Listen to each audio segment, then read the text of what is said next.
ಭವ್ಯ ಅಯೋಧ್ಯೆ ರಾಮ ಮಂದಿರದ ದೇಣಿಗೆ ವಿಚಾರದಲ್ಲಿ ಒಂದಲ್ಲ ಒಂದು ವಿವಾದಗಳು ಸದ್ದು ಮಾಡುತ್ತಿವೆ.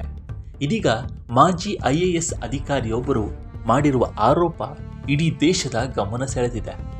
ತಮ್ಮ ಕುಟುಂಬವು ಮಂದಿರಕ್ಕೆ ನೀಡಿದ್ದ ದೇಣಿಗೆಯಾಗಿ ಕೊಟ್ಟಿದ್ದ ಸುಮಾರು 5 ಕೋಟಿ ರೂಪಾಯಿ ಮೌಲ್ಯದ ಚಿನ್ನ ಲೇಪಿತ ರಾಮಚರಿತ ಮಾನಸ ಗ್ರಂಥವು ಮಂದಿರದಲ್ಲಿ ಕಾಣ್ತಿಲ್ಲ, ಅದನ್ನ ಅಲ್ಲಿಂದ ಸ್ಥಳಾಂತರಿಸಲಾಗಿದೆ ಅಂತ ದೂರಿದ್ದಾರೆ.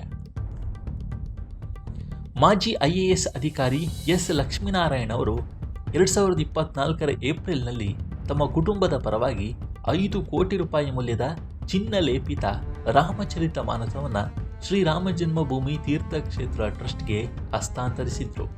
ಆದರೆ ಇತ್ತೀಚೆಗೆ ಮಂದಿರಕ್ಕೆ ಭೇಟಿ ನೀಡಿದಾಗ ಆ ಗ್ರಂಥವು ಮೂಲ ಸ್ಥಾನದಲ್ಲಿ ಇರಲಿಲ್ಲ ಅಂತ ಆರೋಪಿಸಿದ್ದಾರೆ.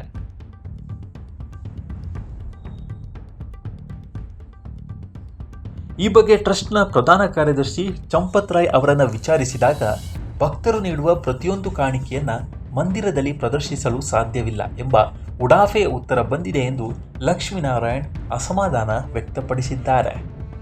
ಇನ್ನೊಂದೆಡೆ ಮಂದಿರಕ್ಕೆ ಬಂದಿರುವ ಚಿನ್ನ ಮತ್ತು ಬೆಳ್ಳಿಯ ದೇಣಿಗೆಯನ್ನು ಅಕ್ರಮವಾಗಿ ಕಬಳಿಸಿರುವ ಬಗ್ಗೆ ವಿಶೇಷ ತನಿಖಾ ತಂಡ ತನಿಖೆ ನಡೆಸುತ್ತಿದೆ. ಮೂಲಗಳ ಪ್ರಕಾರ ಮಂದಿರದಿಂದ ಕಳವು ಮಾಡಲಾದ ಚಿನ್ನದ ಆಭರಣಗಳ ಅಸ್ತಿತ್ವವನ್ನು ಅಳಿಸಿ ಹಾಕಲು ಅವುಗಳನ್ನು ಕರಗಿಸಿ ಚಿನ್ನದ ಬಿಸ್ಕೆಟ್ಗಳನ್ನಾಗಿ ಪರಿವರ್ತಿಸಿರುವ ಶಂಕೆಯು ವ್ಯಕ್ತವಾಗಿದೆ. ಈ ಪ್ರಕರಣಕ್ಕೆ ಸಂಬಂಧಿಸಿದಂತೆ ಈಗಾಗಲೇ ದೇಣಿಗೆ ಎಣಿಕೆ ಪ್ರಕ್ರಿಯೆಯಲ್ಲಿ ತೊಡಗಿದ್ದ 8 ಜನರನ್ನ ಅರೆಸ್ಟ್ ಮಾಡಲಾಗಿದೆ. ರಾಮ ಮಂದಿರ ನಿರ್ಮಾಣದ ಸಂದರ್ಭದಲ್ಲಿ ಶಿವಸೇನಾ ಮುಖ್ಯಸ್ಥ ಉದ್ಧವ್ ಠಾಕ್ರೆ ಅವರು ನೀಡಿದ್ದ 4 ಕೆಜಿ ತೂಕದ ಬೆಳ್ಳಿಯ ಇಟ್ಟಿಗೆ ಸೇರಿದಂತೆ ದೊಡ್ಡ ಪ್ರಮಾಣದ ಬೆಳ್ಳಿಯ ಬಾರ್ಗಳು ನಾಪತ್ತೆ ಆಗಿವೆ ಎಂದು ವಿರೋಧ ಪಕ್ಷಗಳು ಮತ್ತು ಇಂಡಿಯಾ ಬುಲಿಯನ್ ಮತ್ತು ಜ್ಯುವೆಲರ್ಸ್ ಅಸೋಸಿಯೇಷನ್ ಈ ಹಿಂದೆ ಪ್ರಶ್ನಿಸಿದ್ದವು. ಸುಮಾರು 200 ಕೆಜಿ ಬೆಳ್ಳಿ ನಾಪತ್ತೆಯಾಗಿರುವ ವದಂತಿ ಹಬ್ಬಿತ್ತಾದರೂ SIT ಇದನ್ನು ಸದ್ಯಕ್ಕೆ ನಿರಾಕರಿಸಿದೆ. ದೇಣಿಗೆ ಎಣಿಕೆಯಲ್ಲಿ ಅಕ್ರಮ ನಡೆಯುತ್ತಿರುವುದು ಬೆಳಕಿಗೆ ಬಂದ ಬೆನ್ನಲ್ಲೇ ಟ್ರಸ್ಟ್ ಹೊಸ ನಿಯಮಗಳನ್ನು ಜಾರಿಗೆ ತಂದಿದೆ. ದೇಣಿಗೆ ಎಣಿಸುವ ಸಿಬ್ಬಂದಿಗೆ ಜೇಬುಗಳಿಲ್ಲದ ಗಾಢ ನೀಲಿ ಬಣ್ಣದ ಸಮವಸ್ತ್ರವನ್ನು ಕಡ್ಡಾಯಗೊಳಿಸಲಾಗಿದೆ. ಇದರಿಂದ ಹಣ ಅಥವಾ ಬೆಲೆ ಬಾಳುವ ವಸ್ತುಗಳನ್ನು ಬಚ್ಚಿಟ್ಟುಕೊಂಡು ಹೋಗುವುದನ್ನು ತಡೆಯಲು ಸಾಧ್ಯವಾಗಲಿದೆ. ಅಲ್ಲದೆ ಎಣಿಕೆ ಕೇಂದ್ರಕ್ಕೆ ಪ್ರವೇಶಿಸುವ ಮುನ್ನ 2 ಹಂತದ ಕಟ್ಟುನಿಟ್ಟಿನ ತಪಾಸಣೆಯನ್ನು ಮಾಡಲಾಗುತ್ತಿದೆ.